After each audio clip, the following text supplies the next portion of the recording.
En este segundo capítulo de nuestra serie Olin, Historia del Deporte en México, vamos a adentrarnos un poco a la experiencia que representó la práctica más importante en términos de ejercicio, prácticas atléticas y también, por supuesto, rituales en la historia del México prehispánico, que es hablar acerca de el Tlachtli o juego de pelota.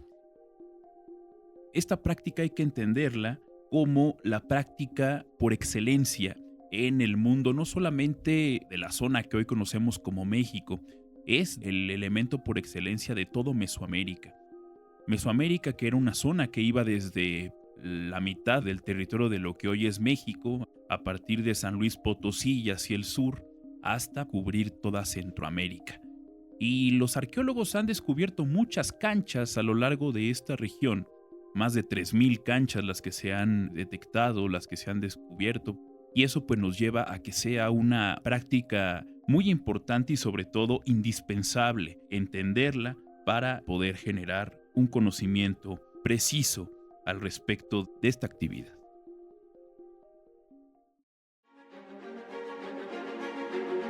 País en movimiento, realidad en movimiento, cuerpo e historia en movimiento. Para Sonidera Central, esto es Olin, un podcast sobre la historia del deporte en México, con el maestro Juan José Sánchez.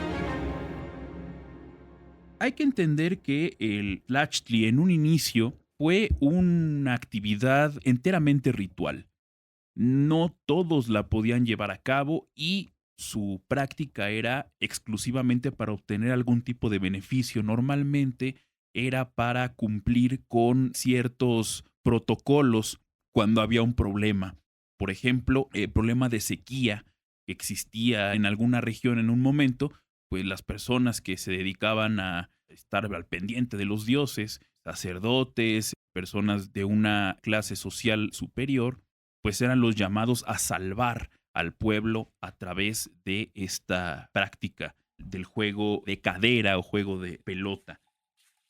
Desde la primera gran civilización mesoamericana, que fue la cultura olmeca, inclusive se conoce como la cultura madre, fue una cultura muy cercana a esta actividad. Inclusive tenemos como vestigio las cabezas colosales olmecas que fueron descubiertas desde hace bastantes años, finales del siglo XIX, principios del siglo XX.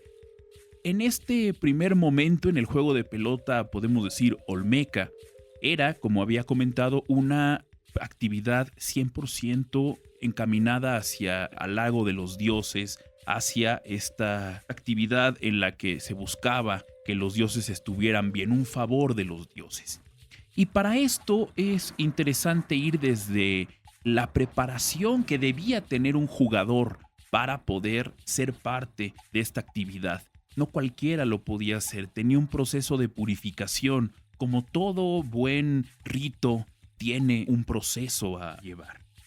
La primera parte era un ayuno que debía ser de bastantes días. Después de haber tenido este ayuno, se acercaban al gobernante en turno, quienes de acuerdo a su sapiencia, a su calidad moral, determinaban si los jugadores que se habían preparado con el ayuno tenían esta posibilidad de ser los que iban a llevar a cabo la actividad. Si en algún caso este gobernante no sentía que hubiera esta conexión espiritual con alguno de los jugadores, pues le pedía que no estuviera presente en el juego y se llamaba a otro para que fuera el que llevara a cabo el ayuno nuevamente y pues se pudieran llevar a cabo la actividad. Después de esto, después de que pasaba por el poder político, es decir, por el poder del gobernante, venía también el poder religioso. Los sacerdotes, los sumos sacerdotes, hacían una expulsión de los malos espíritus a través del saumerio con el copal. Se purificaba tanto la cancha como también a los propios jugadores y tener el favor de los dioses. Posteriormente, una noche antes de la actividad, los jugadores pasaban en vela todo el tiempo haciendo oración, pidiendo a los dioses que estuvieran atentos al juego, que disfrutaran el juego, y al final de esta oración se llevaba a cabo un sacrificio, ya sea humano o un sacrificio animal, para entonces dar inicio con propiamente el juego de pelota. Esta actividad, esta tradición data, según lo que han estudiado algunos especialistas, de el año o a partir del año 1600 antes de Cristo, en esta civilización olmeca. ¿Y por qué se originó en esta zona del sur del territorio que hoy conocemos como México, los estados de Tabasco, de Veracruz sobre todo? Porque ahí se da la planta del hule. Es el árbol del hule, una resina que se da dentro de este árbol y que tiene una característica maleable, esta resina.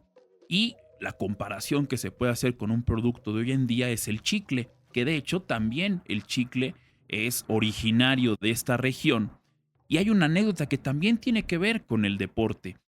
A inicios del siglo XX, un magnate de los dulces en Estados Unidos llamado William Wrigley, quien también era el dueño de los Cachorros de Chicago, viene a México y le llamaba mucho la atención que los habitantes de este lugar, después de comer, tomaban la resina de un árbol y envolvían en esta resina un poco de plantas de hierbabuena, planta de menta, y se la metían a la boca y ahí iban mascando, ¿no?, esta resina con las plantas, y les generaba una sensación agradable en la boca. Y pues esta idea, dice Wrigley, puede ser una gran idea para la empresa de dulces, y entonces importa hacia Estados Unidos una gran cantidad de la resina de este árbol y crea la goma de mascar. Regresando un poco a lo que estábamos platicando después de esta anécdota, hay que entender que además de esta resina que se utilizaba para hacer las pelotas, se hacía una goma muy maleable, y la creación de esta pelota era a través de una especie de hilado, ¿no? Con los hilos del hule se iban haciendo grandes madejas con estos hilos y de ahí se hacía la pelota. Esta pelota de hule variaba de tamaño. Normalmente era de un tamaño entre 40 y 70 centímetros de diámetro y pesaba entre 3 y 3 kilogramos y medio. Era una pelota bastante pesada, pero a pesar de esto, no era una pelota que tuviera una composición dura.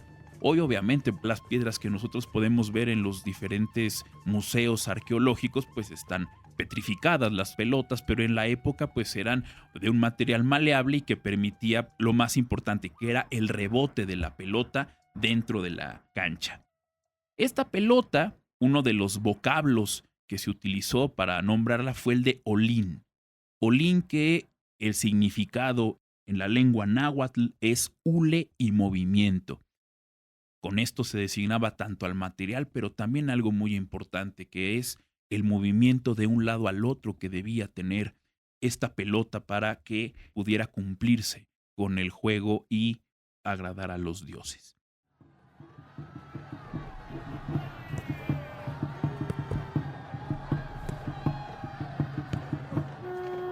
Otro de los mitos que se tiene alrededor de esta actividad y que nos va a servir para empezar a platicar propiamente de ella, es que el objetivo principal era que la pelota fuera incrustada en uno de los círculos que existían en las canchas, ¿no? Estos círculos llamados marcadores, como una especie del básquetbol moderno, que con la cadera se podía meter la pelota y se marcaba un punto y demás.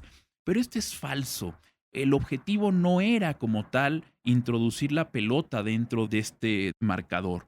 Era simplemente pasear la pelota de un lado a otro de la cancha, ir pasándola con los diversos jugadores, y la única regla importante en estos primeros momentos era que la pelota no podía dejar de moverse, siempre tenía que estar en movimiento.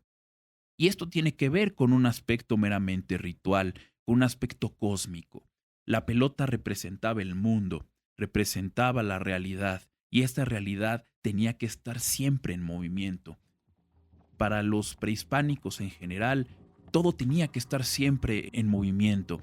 Por eso inclusive los sacrificios humanos tenían que ver también con esto. La sangre, que era algo que siempre estaba fluyendo dentro del cuerpo, tenía que ser parte también de esta ofrenda hacia los dioses, porque los dioses eran los que decidían si podíamos seguir o no con este mundo, si era válido o no que siguiera fluyendo este mundo tal y como lo conocemos. Y al ser la sangre el elemento fundamental que mueve nuestro cuerpo y que se mueve dentro de nuestro cuerpo, pues era la forma de pedirle a los dioses que este mundo pudiera seguir su camino. Y es por eso que en un principio el juego de pelota sí hubo sacrificios humanos. De hecho, otro de los elementos muy importantes a tomar en cuenta y que se tiene como uno de los grandes misterios y que poco a poco ha sido revelado por las investigaciones es que en realidad en este primer juego de pelota olmeca sí hubo sacrificios humanos y sí se sacrificaba al mejor jugador del equipo vencedor. Esto solamente pasó en un inicio del juego de pelota, no siempre, no era una constante. Y vamos a explicar por qué. Esto en varios de los retablos de códices que se han encontrado en las paredes de las pirámides y las paredes cercanas a las canchas del juego de pelota, se ha encontrado una serie de pasos que debía llevar el jugador después de haber llevado a cabo la actividad. Se le sacrificaba para que este jugador fuera a la presencia del dios y le solicitara que pudiera, por ejemplo, en el caso de la sequía, que tuviera bien hacer llover. Y el dios favorecía o no al jugador dependiendo de lo divertido que había estado el dios al observar la actividad. Si el dios no se había divertido con el juego, no iba a acceder a esto. Y si había resultado divertido, le había pasado bien el dios, entonces tenía la potestad de permitir que lloviera. Y es por eso que se sacrificaba al mejor jugador del juego, precisamente porque era el que mejor se había desempeñado y el dios, al reconocerlo, probablemente iba a tener mucho mayor potestad o mucha mayor sensibilidad ante las necesidades de este pueblo. Y esto porque el dios, para hacer llover, no era simplemente a través de la palabra, era a través del fluido corporal, era a través del sacrificio, y el sacrificio del dios era sacrificio de sangre. En los mismos retablos que mencionaba, hay una parte donde de verdad es fascinante el momento que se retrata, que es cuando el jugador está ante la presencia del dios, le pide que haga llover, el dios accede y la forma de hacer llover por parte del dios era a través de la horadación del miembro viril del dios. Se horadaba, es decir, con una especie de aguja o de pequeña lanza, se traspasaba el glande, el dios, y la sangre que vertía del miembro del dios, pues era la lluvia que necesitaba el pueblo.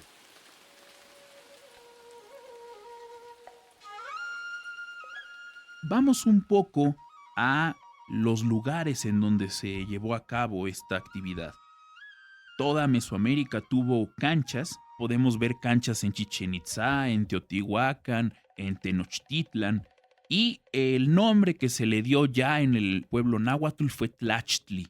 Tlachtli, Talatzi en lengua zapoteca, y la que en lo personal me parece más precisa y me gusta más, Poc-Tapoc, que pues da la impresión desde el punto de vista onomatopéyico de algo que está rebotando, de algo que está en constante movimiento. Posteriormente, ya en la época posclásica, hablamos después del año 1000 después de Cristo, es decir, 2600 años después del inicio de este juego olmeca, el juego ya no solamente se hacía con un objetivo estrictamente ritual, también ya se empezó a jugar a la pelota de forma lúdica, es decir, para que las personas pudieran pasar un rato de esparcimiento. Si bien no era una actividad que pues, se llevara a cabo de forma habitual, pues existía ya esta idea de que la gente pudiera divertirse al respecto. Y cuando entramos ya al último siglo de dominio mexica, previo a la llegada de los españoles, alrededor del año 1400-1450, ya es una actividad que tiene un objetivo meramente lúdico y también otro detalle importante es que alrededor del juego se empieza a generar un comercio, empieza a ser el juego una actividad económica como tal. No podemos decir un negocio, pero sí ya hay intercambio de bienes dentro de esta actividad. El juego de pelota ritual o el significado ritual del juego de pelota es el día y la noche, es la relación que existe entre el inframundo y el mundo, es la fusión que hay entre la oscuridad, el día, entre las tinieblas, las sombras y la luz. Por eso es que este juego, esta actividad, resulta tan relevante el inicio y el final como esta fusión. Si vamos un poco hacia la arquitectura de estas canchas y observamos el posicionamiento de los marcadores de estos pequeños aros que en un inicio no tenían ningún tipo de acción dentro del juego, pero que servían para dar una temporalidad al mismo. El juego empezaba cuando en el círculo inferior del aro pasaba el sol partiendo desde el este y cuando el sol pasaba por el círculo interno del marcador, en ese momento daba inicio la actividad. Y obviamente cuando el sol se ocultaba tenía que pasar por el otro marcador que estaba posicionado exactamente al mismo nivel, pero del otro lado de la cancha, y cuando el sol bajaba de su actividad del día, era cuando se daba por concluido el encuentro. El aro como tal tuvo el nombre en la época mexica de Tlaxtemacatl. Hablamos que era una escultura normalmente lisa, ¿no? En algunos casos circular, y en otros tenía decorado, ¿no? Con motivos religiosos, sobre todo de serpiente emplumada, sobre todo de esta idea de la noche y del día. Estos marcadores se ubicaban al centro de las canchas. En la parte lateral de la cancha, en el centro, ahí se posicionaban. Después, estos marcadores tenían una circunferencia entre 194 centímetros y 302 centímetros de diámetro externo, y su diámetro interno, para que tengan ustedes idea, era de entre 62 centímetros y 96 centímetros. Y hagamos un ejercicio de recuerdo. La pelota medía en su diámetro entre 40 y 70 centímetros y debía ser introducida en un espacio entre 62 y 96 centímetros. Es decir, era prácticamente imposible que la pelota pudiera entrar en ese espacio. Cuando se lograba que la pelota pudiese entrar por ahí, el juego se daba por terminado porque era la representación máxima del día y la noche, la fusión de los dos elementos del mundo estaba ahí presente en este momento. Era un evento que la persona que la veía y obviamente el jugador que lo lograba era una experiencia de vida. Así como hoy podemos recordar en el deporte aquel enceste de Michael Jordan en el sexto juego de las finales de 1998 para ganar aquella serie contra el Jazz de Utah, y que pues los que la vimos recordamos perfectamente ese momento, o aquel gol de Diego Armando Maradona en el Estadio Azteca, que todos recuerdan el momento, la compañía, todo lo que sucedía en su vida al momento de observar ese gol, porque fue algo que los marcó todos los días de su vida. Lo mismo sucedía con la gente que había observado que la pelota pudiese entrar en este marcador. Y por eso es tan relevante que pasara algo así. Como había comentado, el juego tenía un elemento mucho más cercano hacia lo público, hacia lo lúdico. Este nuevo mundo, esta nueva realidad del juego merece un capítulo aparte, donde vamos a platicar acerca de cómo se dio esta nueva finalidad lúdica dentro de esta actividad. Y nos sorprenderemos realmente al observar que es una actividad que perfectamente podría equipararse con el negocio del deporte. Por eso lo veremos en nuestro próximo capítulo.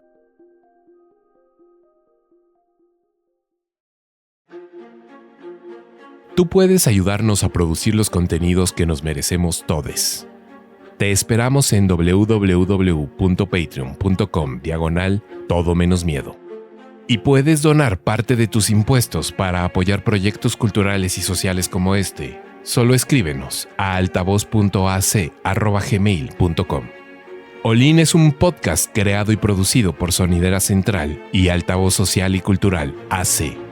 Guión y locución: Maestro Juan José Sánchez Bracamontes. Edición y diseño sonoro: Sebastián Morales, Jorge Mendoza, Leonardo Corripio y Adrián Gualito. Producción: Sebastián Morales, Gabriel Astorga y Benjamín E. Morales.